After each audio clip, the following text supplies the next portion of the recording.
the battle for democracy. In state houses across America, Republicans are introducing bills restricting voting. There should be consistency between the counties. And so really this is just a witch hunt. It's a witch hunt that is aimed at people of color. While in Washington, democracy itself is in peril.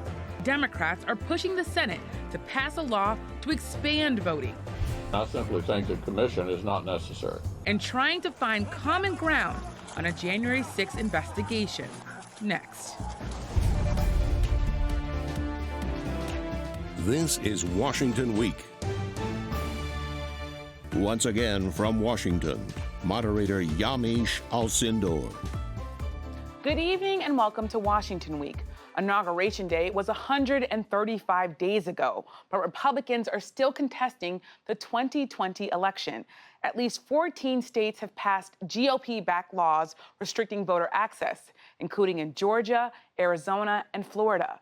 And in Texas this week, Republicans were on the verge of passing their own set of laws. That is, until Democrats in the state house walked out. Here's what they said. We will continue to fight and speak out against those measures that attempt to silence our voices. They don't want you to know the truth on that bill. Last month, I interviewed Texas State Senator Brian Hughes. He's a co-author of the Texas bill. Here's part of what he told me. What do you say to the criticism that, regardless of the intent of this law, that it will make it harder for some people, including people of color, Black people, disabled people, to vote? Well, so I hear that generalization, but no one has shown me any evidence of it. What do these state-level battles mean for the future of American democracy? Joining us tonight are four reporters covering it all. Leigh Caldwell, Capitol Hill correspondent for NBC News. Astead Herndon, national political reporter for The New York Times. And joining me here in studio, Anita Kumar, White House correspondent and associate editor for Politico, and Linskey, White House reporter for The Washington Post. Thank you all so much for being here. Astead, how does this bill in Texas fit into the national push to restrict voting?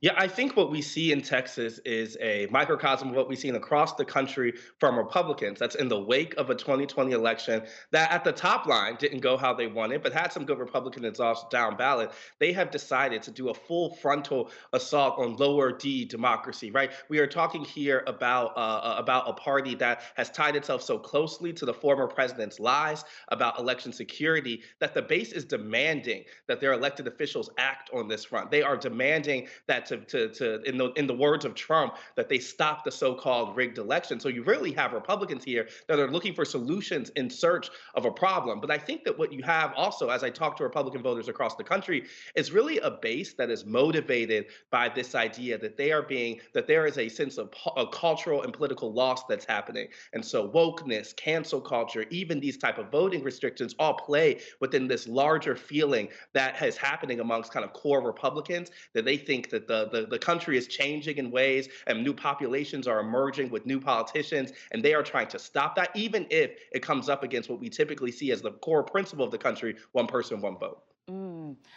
Annie, Astead's talking about the Republican base here.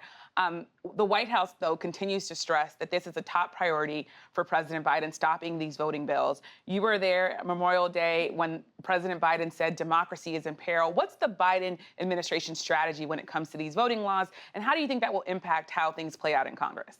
Yeah, Yamiche, I mean, as you know quite well, Biden has been involved with this issue for a good chunk of his career. I mean, kind of going back to when he was the chair of the Judiciary Committee and pushing through similar sort of voting rights legislation at that point. So he has a long history with this, and he really internalizes it. I've spoken with historians who he likes to meet with. This is something that presidents tend to love to do, and they have said that Biden has sort of talked about, what his one sentence might be, what is the one thing he could be remembered for. And in those conversations, voting rights is one of the things that comes up.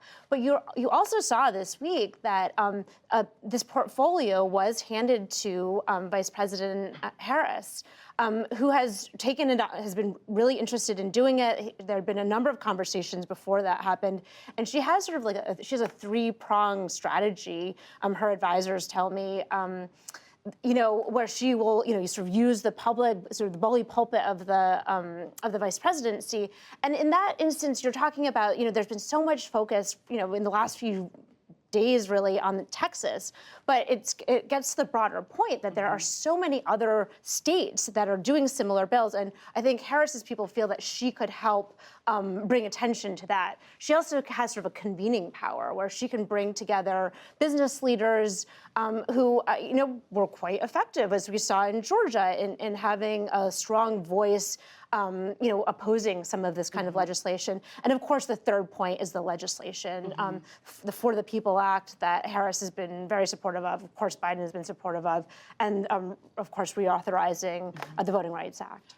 Leanne, Annie just brought up the For the People Act. I'm wondering on Capitol Hill there, do Democrats really have the 50 votes even for this bill? And is Senator Manchin, who of course a lot of Democrats point to as the person who's holding all of this up, is he a fall guy here? Or are there other Democrats who are also have cautioned and have issues with this bill? Yeah, Yamiche, it's an excellent point, an excellent question. One thing that Annie said is that President Biden, this is something that he's been focused on and interested in for so long. Another person who has pretty much made their career on this issue, Senate Minority Leader Mitch McConnell. He has come through the Senate, became very popular in the Senate because of his opposition to campaign finance reform and greater access to voting. So there's a lot of parallels there, and part of the reason why McConnell and Republicans are so vastly against this. But as for Democrats, there are 49 co-sponsors among Senate Democrats on the For the People Act in the Senate. Senator Joe Manchin is the lone vocal holdout. He has said, he repeated again this week, that that legislation is not good for West Virginia. It's not something that he is able to support. But I'm told by my sources, Yamiche, that it's bigger than Joe Manchin, that there's probably 10 Democrats who are not ready to vote for this legislation if it were to come to the floor and be on the verge of passage. Now, Senate Majority Leader Schumer has said that he's going to bring it up on the floor for a vote at some point in the month of June. Now, I expect most Democrats to vote for it, or all Democrats, except for perhaps Senator Joe Manchin. But that's because at this point, it's a messaging bill. It's not going to pass. It does not have the support of 10 Republicans. And so it's not going to matter if this becomes law. So for the time being, most senators, most Democrats anyway, are able to satisfy the progressive base, not go out on a limb and oppose this legislation, even though they have problems with it, and they'll maintain on the right side of their voters for the moment. Yamiche. And I have a quick follow-up question for you, Leanne. How much power does Congress really have when it comes to changing or impacting the laws that states are passing? They're attacking in some ways secretaries of states, the power that governors have, the power that nonpartisan election bodies have. What's your take on the power of Congress on this? Well, that's one of the big debates in Congress between Republicans and Democrats. If you just come down to the core issue of the federal role in elections, if you take aside, the former president and all of the politics wrapped into that and why this is actually happening. But this is one of Republicans' main thing, traditionally anyway, is that there should not be there should not be a federal mandate and federal requirements of elections, that those are a state-run system and they should be left to the states. Now, the For the People Act, it does a lot of the things that counters a lot of the things that is happening in the states, like with the states trying to restrict early voting access and restrict voter registration, kicking people off the rolls. What this would do, this would in fact expand early voting. It would do automatic voter registration. But as for the state legislations, the legislations in the states that is trying to criminalize and have a major impact on election workers and election officials, this legislation mostly falls short. Anita, I want to come to you. There are also these ongoing audits. There's at least one in Arizona, but there are talks of others possibly being in Pennsylvania. How does that connect to what we've been talking about and what former President Trump has been pushing? Yeah, I think a lot of this is about the rhetoric, right? Because we haven't seen the evidence. We're not seeing it in Arizona. We don't have a lot of evidence that there was fraud. But Republicans start, with Donald Trump at the top of the list, continue to talk about it. When you look at these polls, you see a majority of Republicans still believe Joe Biden did not win this election legitimately. They still believe Donald Trump won. And so I think so much of this is the rhetoric that Republican leaders are talking about, both Donald Trump, and we're about to see him speak a bit more, but also the leaders in Congress and governors. And so much of it has to do with what people are talking about. Are they moving on to the next thing, or are they still talking about 2020? And so far, they're still talking about 2020. Mm-hmm. Astead, I want to come to you. What does your reporting tell you when we hear Anita talking about kind of what's going on, about the way that civil rights leaders and Black leaders in particular see this voting rights push? And are they worried at all that their power might actually be eroded by some of these laws? Yeah, it's an interesting kind of dynamic of this legislation. You have on the activist and civil rights side a group that really feels that there's a real sense of urgency around those two bills in Congress, that really that democracy is at stake if those bills don't pass. I think about former Attorney General Eric Holder, who was obviously served under President Obama. He told me about 2 or 3 weeks ago that he said he believes if those bills don't pass, that elections as we know them will not be the same, right? And so you have one group that really believes in those type of stakes. But you have a group of elected officials, particularly in the Congressional Black Caucus, that are uncomfortable with H.R. 1, and that's specifically around these provisions around independent redistricting committees, so trying to target gerrymandering and kind of spread out districts and draw them, quote unquote, more equitably in those states.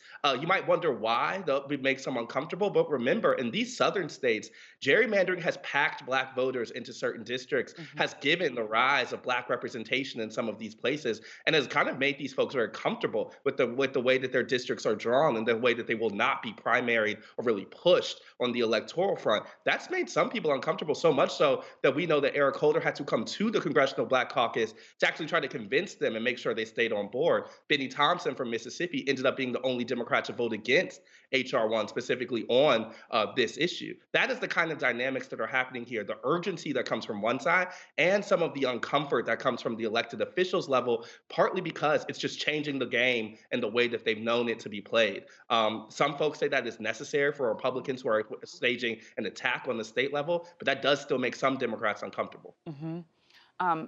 Anita, I want to also ask you about what Annie brought up and something I wanted to talk about, which is the fact that Vice President Harris is going to be taking on this role on voting rights. She requested it. What does that say about what she wants to, the role that she wants to play, but also how much of an impact can she really have on this issue? Yeah, I think as Annie said, it's really something that that's been something that she's really tried to champion in her career. So it's not surprising that she went and talked to the president about that. Some of the assignments that she's gotten have been just that, assignments. They've been tough assignments, like she's dealing with immigration right now and migration of people coming from Central America. This is something that was near and dear to her heart, so she wanted to do that, but it's going to be very tough for her to be effective on this. I think in some ways she can talk about it. She can use the attention on the vice president to bring attention to this issue. She can talk to business leaders, and that is a place where she could be effective. But her speaking to lawmakers is going to be very tough. In the states, it's going to be as if the vice president is sort of bigfooting them, right? These are Republican legislators that are not going to be receptive to her. But then on Capitol Hill, remember, she came from Capitol Hill. She came from the Senate. She was not there very long. She did not have the time to have some of those relationships. And the people that she really needs to convince are moderate Democrats like Joe Manchin, as we just mentioned. Yeah. Is Joe Manchin going to really want to hear from a, progressive vice president about this issue? That's really going to be tough. And we've seen this enormous threshold in the Senate that they would have to get 60 votes. It's going to be very, very tough for her. Amid all of this, former President Trump is plotting his return to the public stage. This summer, he is planning campaign-style rallies. Yes, I'm talking about rallies again. According to reports, Trump is also telling allies that he expects to be back in the White House by August. That, of course, is not happening. Still, a recent poll found that 53% of Republicans actually believe that Trump is the, quote, true president. That's compared to 3% of Democrats and 25% of all Americans. Meanwhile, today, Facebook also announced that Trump, who was kicked off the platform after the insurrection, is suspended for 2 years. And Anita, I want to come back to you. On Saturday, President Trump is going to speak at North Carolina's annual state Republican convention. What's this moment mean for the GOP? And I'm wondering, what more do we know about what former President Trump is telling allies? Yeah, this is a really pivotal moment for the Republican Party because remember, many Republicans still consider him the leader of the party. So you're going to have Republicans all across the country in localities and states and in Congress really trying to see what that message is. This is our first time really seeing him in person giving a speech since he left. And so they're going to be wondering, what is that message? And so really he has two ways to go. There's the message that his allies and his supporters, you know, people around him, his advisors want him to give, which is to contrast the policies between President Biden and President Trump. So contrast on the border, immigration, taxes, I can't spending. help but smile while you're describing this. Then there's the other thing that we think that President Trump might be doing, the thing that you and I are so familiar with from 4 years of covering President Trump, which is he can't help himself but to talk about the grievances, right? The Russia investigation, the impeachment, you know, the 2020 election. And so this is really a moment where we're going to see, is the Republican Party going to be able to move forward on policies, sharp policy issues? They're going to relitigate 2020 and continue on that path. And this is really pivotal because so many Republicans are going to follow his lead. We're going to see that in small local elections, state elections, and on Capitol Hill, based on what he says tomorrow and what he says in these rallies that you've just mentioned this summer. It's just such a familiar fight there, right? Between, do you talk about policy or grievances? We saw time and time again that the former President Trump always wanted to go on the side of grievances. Leanne, I want to come to you. Tell me a little bit about how all of this connects to the January 6th commission, the discussions there. Is there any sort of possibility that there could be a commission, and what are things looking like there? As far as a commission is concerned, it looks highly unlikely unless Senate Democrats can find 3 more Senate Republicans. You know, there were 6 who voted for it. Senator Pat Toomey missed the vote, but said that he would have voted for it if he were here. So let's just say 3 more Senate Republicans are needed until McConnell gives any sort of signal that he would support a commission. There is very little chance that they're going to find the 10 Republicans needed for it to pass. And, you know, there's a lot of landmines in that commission. Why, you know, people are under questioning what was the big deal about creating a commission to look into what happened. But for Republicans, there was a lot of problems with it. For one, the final report could implicate a lot of members of their own party. So they obviously don't want that. Republican leader Kevin McCarthy is potentially a witness since he talked to the former president on that day. And even for McConnell, he would have the role in any sort of commission to appoint some of the Republican commissioners, and that is filled with landmines too. What sort of Republican does he appoint? Does he appoint a never-Trumper, or does he appoint a pro-Trump Republican, something that would be scrutinized left, right, and center all day long until Election Day in 2022? And so it's going to be a very uphill battle for a commission to be formed, and I just don't see it happening at all, Yamiche.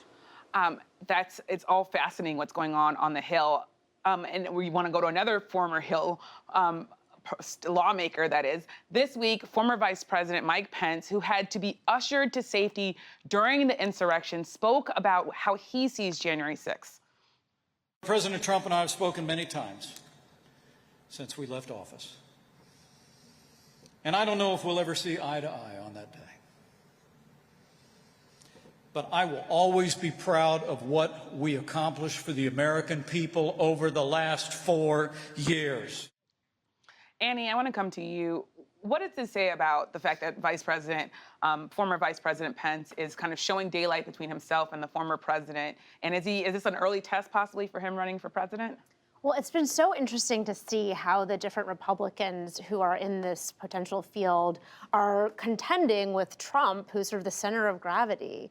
And, you see some Republicans kind of trying to get closer to him who hadn't been in the past. But, Pence, I think that this was sort of a jaw-dropping moment for Pence, because for him to make that statement and to, as you put it, put a little bit of daylight between him and the president, he clearly sees something in his future to where he can be a Republican who obviously has the Trump record, but is going to would potentially govern in a little bit of a different way, which is, I think, what he was signaling there. And there's been a pattern, Astead, in the minute, 30 seconds that we have here, about 30 seconds, that former President Trump, he attacked the former President Obama for the racist birther conspiracy theory, claiming that he wasn't born in the U.S. He did this familiar thing with Kamala Harris. Now he's questioning whether or not President Biden is legitimate. What does this say about this tactic being used over and over again and it working sometimes? Yeah, I think it is a party and a base that has come to embrace conspiracy as a means of demonizing the enemies that they share. And so I think from the President Trump all the way on down to the base, it has been one that they've embraced, and it is forcing the elected officials in Congress to do things that they are even uncomfortable with. We had that moment of reflection from Republicans in the immediate aftermath of the 6th. The reason why that doesn't last from then to now is because the base is not with them. They're with the former president. Anita, in the 10 seconds we have left, we have a little bit of time. What do you make of the fact that this is a tactic former President Trump has used over and over again? Yeah, it's just this is his pattern, right? He has been successful. He has gotten millions, tens of millions of votes based on this. So he sees that. We can criticize him, but we see what these supporters want, what his base wants, and he knows that, and he's playing to that. And it is a pattern that he's just used over and over again, one that we've just seen, one that was successful for him. It's how he got his political career started, and now he's doing it again. And there are, as we showed through polls, a lot of people are following him down that kind of conspiracy theory road. That's all we have for tonight. Thank you so much to Leanne, Astead, Anita, Annie for sharing your reporting, and thank you for joining us. Make sure to join us for the Washington Week Extra, where we'll talk about democracy around the world. Catch it live at 8:30 Eastern on YouTube, Facebook, and our website. I'm Yamiche Alcindor. Good night from Washington.